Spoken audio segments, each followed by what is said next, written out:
now we're going to head straight to the short story that we have today, which is Jack and the Beanstalk. It's an interesting short story, like I'm telling you. I'm sure you're going to like it.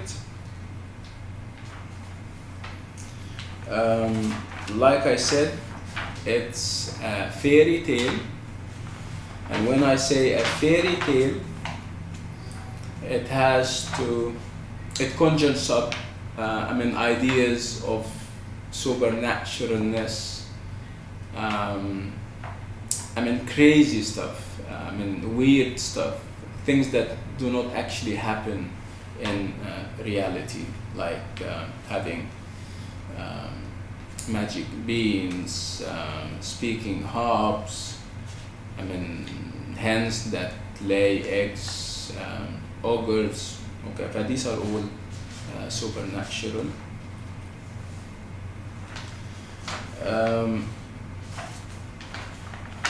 When we talk about Jack and the Beanstalk, we need to, as adults, me and you need to suspend your disbelief. You are in for supernatural stuff, things that do not normally happen in life. When people tell you about these things, you just dismiss them as crazy and weird, and see, in the world of Jack and the Beanstalk, all kinds of weird stuff happen. Okay, if you need to suspend your disbelief, you need to momentarily believe what happens.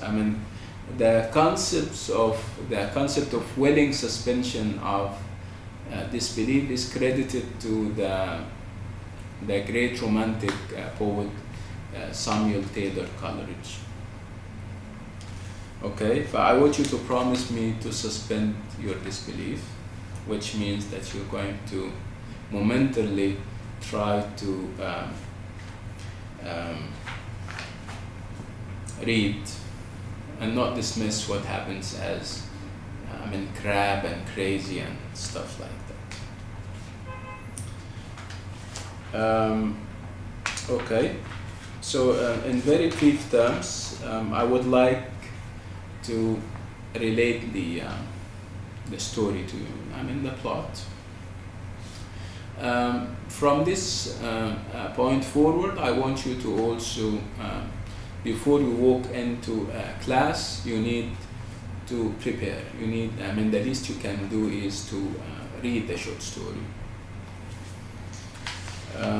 Okay, but even before I do that, I would like to introduce you to some reading strategies that can benefit you here and in other courses, in any reading endeavor. So we normally, before we read, there are strategies that we have to develop, reading tactics and strategies that can ensure full understanding of what we are going to read. You have, they divide reading into stages. They have the pre-reading stage, and then you have the while or during reading stage, and finally you have the post-reading stage. The pre-reading stage is the stage when you prepare yourself for the reading, and preparation can be, it can be as, what you're thinking of. Choosing a certain place or setting to read is very important, obviously. We all differ, on how we like to read. Sometimes people like dimly lit places, quiet places. Some people would like to read while having music in the background, see? So it depends on your inclinations and tendencies. And then before you also read, this is also part of the pre-reading stage, you need to think of the author of the piece, of the short story. And why would you think of the author of the short story? Because it makes a difference you can even expect what you are in for if you happen to be knowing the name, the author, and you have done him or her at one point, for example. If you're reading, for example, reading a short story by Edgar Allan Poe, and you happen to have read him before, his style, his name invokes, his style, and you know that you are in for cliffhanging situations, you are in for unresolved murder cases, you are in for forensics of all kinds of and sorts. The same applies to Kafka, Franz Kafka, the German. If you happen to know that you're reading a short story by Tolstoy, and you happen to have read, for example, How Much Land Does a Man Need, which is a very famous short story by Tolstoy, you know you are in for ethical and philosophical questions. If you come, for example, to know that you're reading a short story by O. Henry, and you have read O. Henry before, you are in for surprise endings. O. Henry is known to challenge his readers. The narration goes in a certain direction, naturally leading to a certain end, the reader discovers that the end is not what he or she expected. So surprising endings are typical of O. Henry. If you happen to know him before you read what you're reading, you can prepare yourself. If you're reading a short story by Tolstoy, by Anton Chekhov, and you happen to have read him before, you know that he does not believe in the rigidity of the traditional model of the short story, beginning, middle, and end. He believes that the short story should start just anywhere. So applying this to the short story wouldn't do for you. You know that you expect that you're reading a short story that does not have a head or a tail, as it were. If you're reading a short story that with the name of Hanan al-Sheikha or Ahlam Mustaghanimi, for example, on the cover page, but you know that you are in for a short story that addresses the issues of women, the challenge to their roles and their traditional roles as women. Normally these are questions that Hanan al-Sheikha and Ahlam Mustaghanimi address in their short stories. Then you need to also, while reading, let's move to the during or the while reading stage, where you have, so while reading you need to think of the significance of every single word. Why this word and not another word? If there is repetition, for example, repetition means a lot. If the writer is using a certain figure of speech or a certain analogy and he or she insists upon it as he goes, you have to think about every single word on the page while reading. Why did the character behaved in the way he did? Why did he do this? Why? You need this kind of intelligent reading while reading is very important. And then comes the post. You also, part of the during reading or the while reading stage is the idea of, you need to think of the significance of the characters Why this character and not that one? What kind of character is he in the background? Is he important or not important? You also need to think of the setting and its significance. Why day and not night? Why today and not 10 years back in time? Why during the First or the Second World War? Okay, but these are some of the questions that you would like to keep thinking of while reading, and then finally, after you finish, you move to the post-reading stage. I mean, the reflective stage. You reflect on the short story. You try to figure out, based on what has happened, you try to figure out the messages that the writer tried to communicate and convey to you. This is the intelligent kind of reading that we are referring to. Let's now move to Jack and the Beanstalk. And like I told you, it's an interesting short story. It's a fairy tale, and the reason why we're choosing it because of the importance of the fairy tale in the development of the modern short story. So in very simple terms, Jack and the Beanstalk concerns the boy Jack, who lives with his mother. Obviously his father is dead. At one point, they used to have like a cow, and they would depend on it for their food and other needs. At one point, the cow decides not to give any milk, but they also decide to sell it. Jack goes to upon the directions and instructions of his mother, he goes to the market in order to sell it.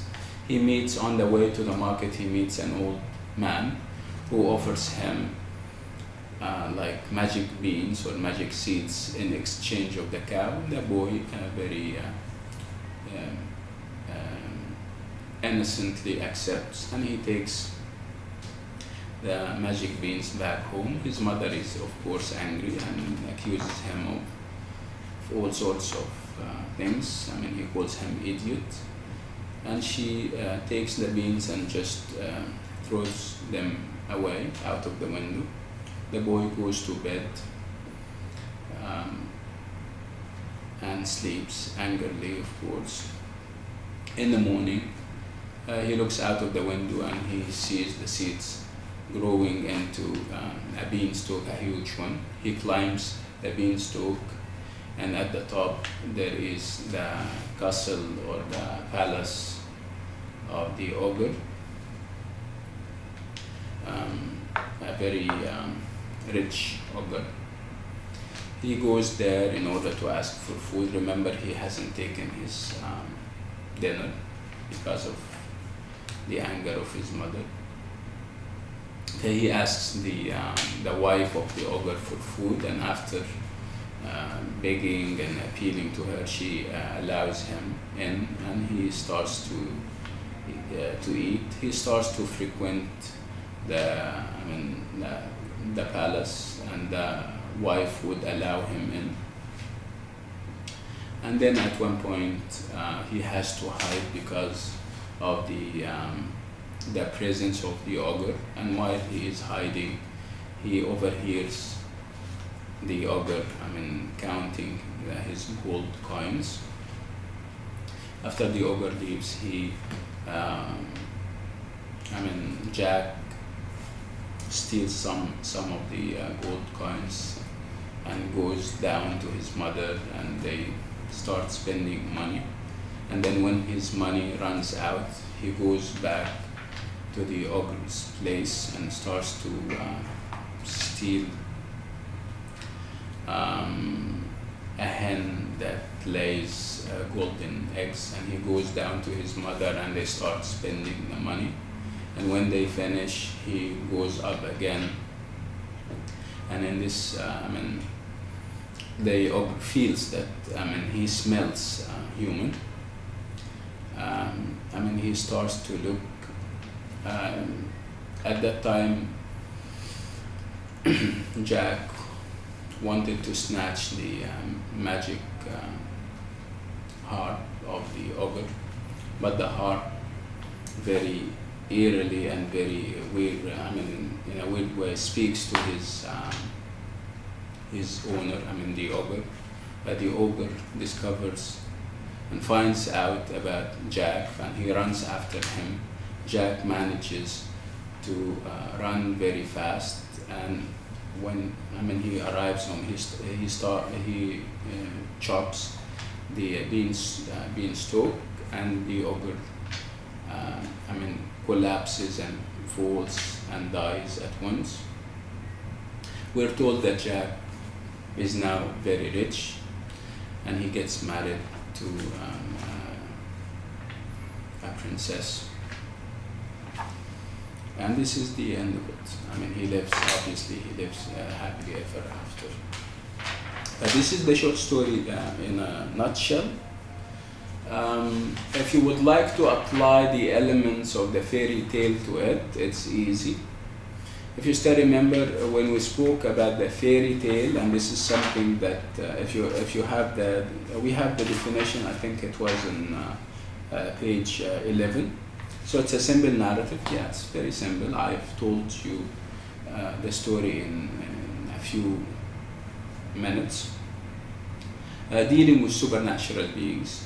Yeah, we have supernatural beings and supernatural happenings. Supernatural beings like the ogre, and obviously his wife. No ogre gets married to a human. He kills and he eats human beings or small kids for his dinner and for his breakfast, but he wouldn't marry a human. No human being would marry an ogre.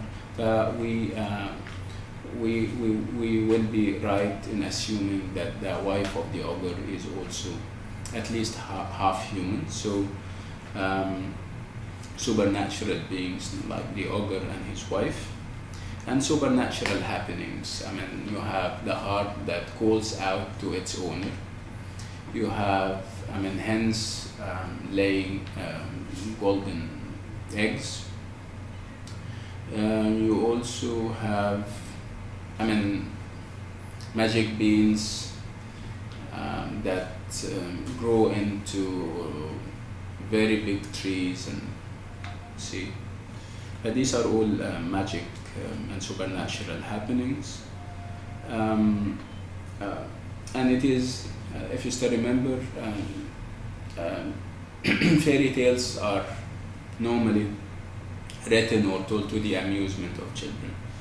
I'm sure children can enjoy it more than we do because of the supernatural happenings and the hyperactivity in it, running up and down the beanstalk and stuff like that. Let's talk about some of the issues of this short story. Now, obviously, regardless of how simple this short story is, it is full of controversy, let me say. It stirs and sparks a lot of controversies, especially the character of Jack. Some people are looking at Jack with sympathetic eyes, and they say he is a very obedient son. He would go to any length to satisfy the needs of his mother. And some other people think that he is a trickster and he is a thief.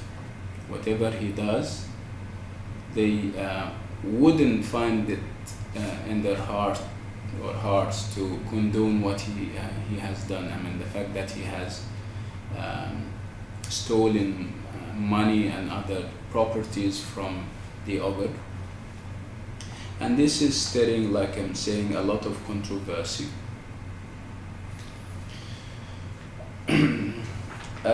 Let's look at these different schools of thought and see how they look at it.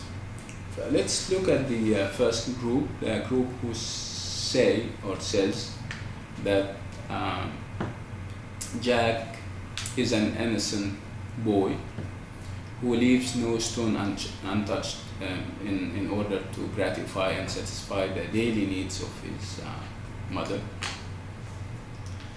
They believe that stealing the money was and other properties of the ogre was meant as he was poor, and he didn't know what to do. He had to resort to this kind of dealing. And they believe that he hasn't snatched the money or these properties from another human being. He has taken them from an ogre. An ogre is in the collective mind has associations of evil, even trickstery, all kinds of bad stuff, devil. But they believe that Jack, by doing what he has done in terms of stealing the properties of the different aspects of the property of the ogre, he was doing a service to humanity. He was doing a favor or a service to humanity. He was actually he was defending humanity against the ogre, and eventually when he kills the ogre, this is a victory of good over evil. The other school of thought believes that no matter what, and regardless of the patriotism that the other group are trying to heap on